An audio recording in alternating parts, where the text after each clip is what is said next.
شاو توتي، عاملين ايه؟ طبعا انا جاي اعمل لكم الرياسونتو، الخلاصه بتاعت اولى ثانوي دلوقتي.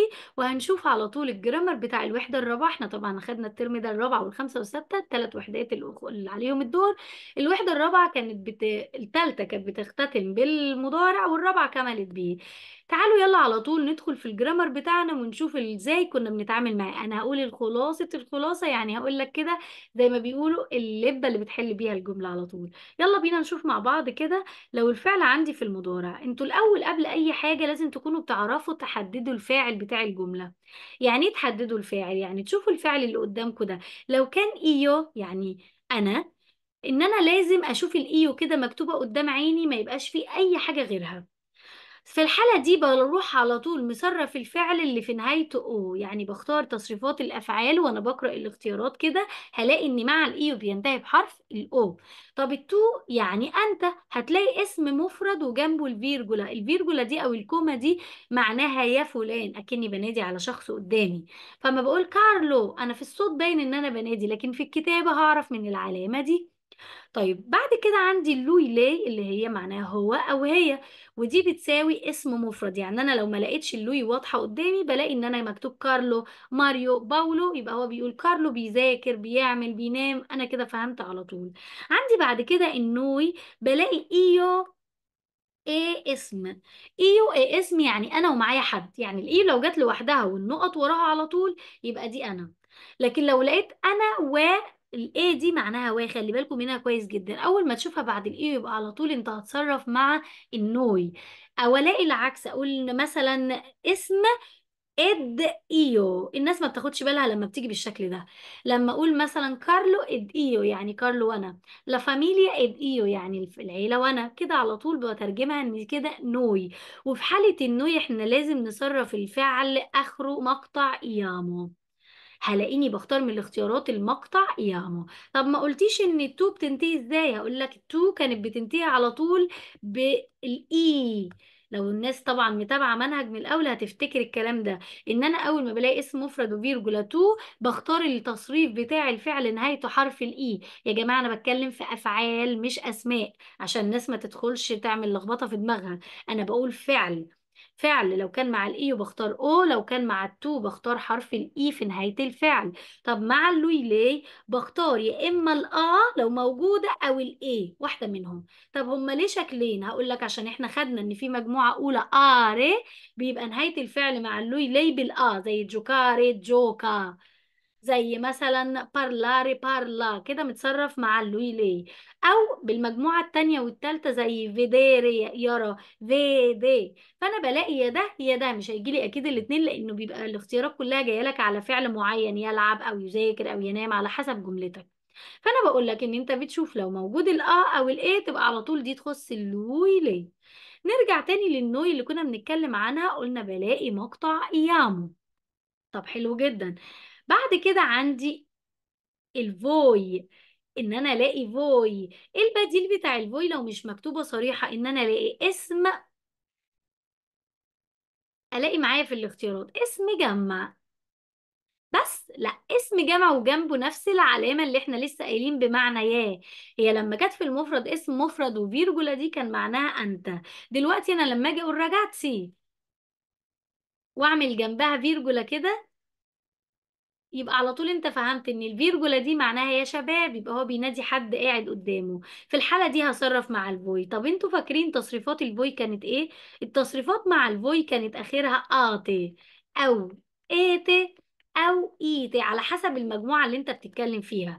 فالاختيارات هتجيلك حاجة واحدة من الثلاثة دول على حسب الفعل اللي جايبه لك في الاختيارات. يعني جوكاتي لو معنى يلعب مع الفوي، او فيديتي لو يرى مع الفوي، او مثلا ابريتي لو يفتح مع الفوي. فبيجي لي نهايات الافعال حاجه من اللي انتوا شايفينها دي. اخر حاجه عندي بقى اللي هي اللورو. اللورو هي الفوي بس من غير الفيرجولا. اللورو معناها هم، ودي تصريف الفعل هلاقي على طول اسم جمع. يعني مثلا لي ستودنتي الطلاب، بيرسموا بيلعبوا بيذاكروا ستودنتي. والنقط جاية على طول ما فيش الفيرجولا دي، نخلي بالنا لأن الفرق بينهم هي العلامة. العلامة دي بتديني إن منادى يا فلان. تمام. فانا هنا بصرف الافعال ازاي؟ هتلاقي في الاختيارات بتاعتك يا اما المقطع انو، يا اما المقطع اونو. شكرا. يعني جوكاري هلاقيها لي ستودنتي جوكانو، او اي راجاتسي فيدونو. يبقى لو لقيت ده او ده انا بفهم على طول ان كده الفاعل متصرف مع اللورو.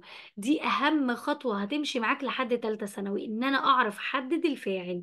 يبقى خلاصة اللي انا قلته ده عشان محدش ينساه يا جماعة، ان الايو بتساوي ايو، والايو بتاخد او. الايو بتساوي ايو، والايو بتاخد او. برافو عليكم. طب التو اسم مفرد، اسم مفرد وفيرجولا جنبه كده، يبقى تو. والتو بتاخد اي في الاختيارات. اسم مفرد وفيرجولا تو، والتو بتاخد اي معناها انت. طيب اسم مفرد من غير الفيرجولا بيبقى بيساوي اللوي هو، او اللي هي، وفي الحالة دي هياخد يا اما يا اما الاي. يبقى اسم مفرد لوي لاي، لوي لاي ايه، يا اما ده يا اما ده. طب النوي، ايو اسم نوي، ايو ايه اسم، ايو اسم نوي، والنوي بتاخد ايامو، ايامو، فبختار من الاختيارات اللي فيها ايامو. طيب اسم جمع، اسم جمع وفيرجولا فوي، والفوي بتاخد اتي ايتي ايتي، اتي ايتي ايتي. تمام. اخر حاجة عندي اللورو.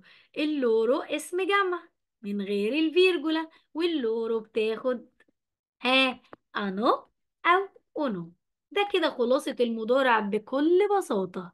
او اي او اي يامو اتي ايتي ايتي انو اونو، على حسب تحديدك للفاعل. بقينا نحدد الفاعل دلوقتي صح. نقدر دلوقتي لو فتحنا تمرين على الدرس ده نحل عليه، او تقدروا بكل بساطة. الدرس ده فاضل لي فيه بقى المقطع ايسك اللي هو جاي لكم في الترم التاني. على فكرة من غير ما نشرحه، من غير ما نعمل حاجة، انت لو بصيت على النهاية بآخر حرف هتحل بنفس الطريقة بالظبط. تمام. طيب تعالوا كده الأول نشوف تمرين، وبعد كده نرجع تاني نكمل الدرس بتاعنا. ها، شايفين التمرين اللي فتحته قدامكم ده؟ على فكرة دي تمارين الوزارة اللي كانت منزلاها كمراجعة للمرحلة الثانوية لسنة أولى. ماشي. أول سؤال اللي أنا جاي فتحت عليه ده اللي هو لا فاميليا بيقول إيه؟ لا فاميليا يعني العيلة بتاعة عمر. خلي بالكوا هنا في تكنيك للحل. بقول لك حاجة بتقول اللي بعد دي مالكش دعوة بيه، اللي بعد دي إيه؟ مالكش دعوة بيه. ليه ماليش دعوة بيه؟ عشان انا بقول العيلة بتاعت عمر، يبقى انا بتكلم على مين هنا؟ على العيلة. عشان كده لو جالي جملة انا مش قادر افهم معناها، اوعى تفكر تاخد اللي بعد الدي. اللي بعد الدي ايه؟ مالكش دعوة بيه. فانا هنا بتكلم على العيلة. اسم مفرد صح؟ طالما اسم مفرد يبقى اصرفها مع اللوي او اللي. خلي بالكم يا جماعه، ما حدش يجي يقول لي ايه ده بس لا فاميليا العيله يعني جمع. هقول لك لا، الكلمه قدامك مكتوبه مفرد صح، فبالتالي لما تيجي تحل لازم تتعامل على ان هو اسم مفرد. واحنا اتفقنا الاسم المفرد لوي لاي. لوي لاي كانت بتاخد ايه؟ ايوه سامعاكم بترد اهو، يا اما يا اما طب تعالى نقرا الاختيارات. يا ترى هقول اما، ولا امانو، ولا اماتي، ولا امي؟ الناس كلها هتجري تختار. برافو عليكم، اما. ليه اخترتوا اما؟ هتقولوا لي اهو علشان انتهت بحرف يبقى مع او الايه. طب ليه ما اخترناش دي؟ هقول دي مقطع انو بتاع اللورو. طب وهنا امات ده مقطع الفوي، وامي ده مقطع الايو. يبقى انا اقرا الكلمه، ما تبصش على طول عينك على اخر حرف عشان ما تحلش غلط. عشان لو بصيت على الحرف الاخير بس هتلاقي نفسك فكرت ان الحرف الاخير ده بتاع اللوي ليه، هتلاقي نفسك بصيت ان الحرف الاخير ده بتاع الايو. لا يا جماعه، اقروا الكلمه عشان تتلفتوا للمقطع اللي متضاف على الفعل. يعني كله اوله اللي فرق ما بينهم المقطع اللي اتضاف. يا ترى اتضاف حرف واحد فبقى مع اللوي لي اما، ولا اتضاف المقطع انو، ولا اتضاف المقطع اعطي، ولا اتضاف الاي؟ يبقى انا وانا بحل لازم استخدم ذكاء شويه، مش يبقى كله قص ولزق. احنا بنحاول اهو نلم للناس اللي الدنيا واقعه منها. بص على الكلمة بس ما تبصش على حرف. اقرا وشوف آخر مقطع عشان تقدر تحل صح. فالجملة بتاعتي هنا بكل بساطة هتبقى الجملة بتقول عيلة عمر بتحب البيتزا. الناس توقف الفيديو تحاول هي تحل لوحدها التمرين، وبعد كده تشغل وتشوف الإجابات اللي أنا هعملها معاكم، وتشوف تكنيك الحل اللي احنا بنمشي بيه علشان نقدر نضمن إن سؤالنا يبقى إجابته صح 100%. رقم 2 بيقول لي ايه: chi di voi مين منكم نقط una calcolatrice. chi di voi الناس بتيجي هنا تحتار تجري على طول تصرف مع الفوي. هو ما قال الفوي هقول لك هو احنا مش لسه في الجملة اللي فوقها قايلين اللي بعد دي مالكش دعوة بيه؟ في الحالة دي أنا ماليش دعوة بديفوي لأن الجملة بتقول مين منكم، يبقى مين هو. هقول لك خلي بالك إن أداة الاستفهام كي معناها من، ودي بتساوي في التصريفات برضو اللي لان انا بقول مين هو اللي اكل، مين هو اللي لعب، مين هو اللي ذاكر. يعني في العربي عندنا بتساوي التصريف مع هو او هي. ففي الحالة دي انا هصرف برضو مع اللوي لاي، واحنا اتفقنا لوي لاي ايه. يلا نروح على الاختيارات. يا ترى هقول ولا اي ولا او ولا افيتي؟ كل الناس حلت لوحدها ايه واختارت طبعا في ناس تانية هتقول ايه ده، ما فعل ده فعل افير اللي احنا اصلا حافظينه. هقول لك برافو عليك، ما انت لو حافظه على طول مع اللوي ليه كان تصريف الفعل طب لو ناس تانية لسه ما حفظتش ولا افيري ولا اسر ولا اي حاجة، مشت بنفس طريقة الحل الجملة اللي قبلها، عرفت توصل للإجابة الصح. هاجي اقول لكم طب هنا متصرفه مع مين؟ هتقولوا لي مع التو عشان اي، مع الايو عشان او، مع الفوي عشان مقطع قاطع. وكل ده ما ينفعنيش هنا، انا محتاج مع مين؟ مع اللوي لي. وخلوا بالكم من تركه الفوي اللي هو كان حاططها، اللي بعد دي ماليش دعوه بيه. نروح على رقم 3. البدر دي عالية، يعني والد عالية. ماله بقى؟ نقط الجورنال، عايزين نقول انه بيقرأ الجورنال. ايه ده، هو كل التمارين على اللوي ليه كده؟ اهو حظكم عشان يدربكم عليها اكتر. فانا هنا اللي بعد دي ماليش دعوة بيه، فانا بتكلم على il padre. في الحالة دي الناس تخلي بالها من أداة المعرفة اللي واخدها الاسم، لان بادري لو الناس مش فاهمة معناها مش هتبقى عارفة ان دي مفرد.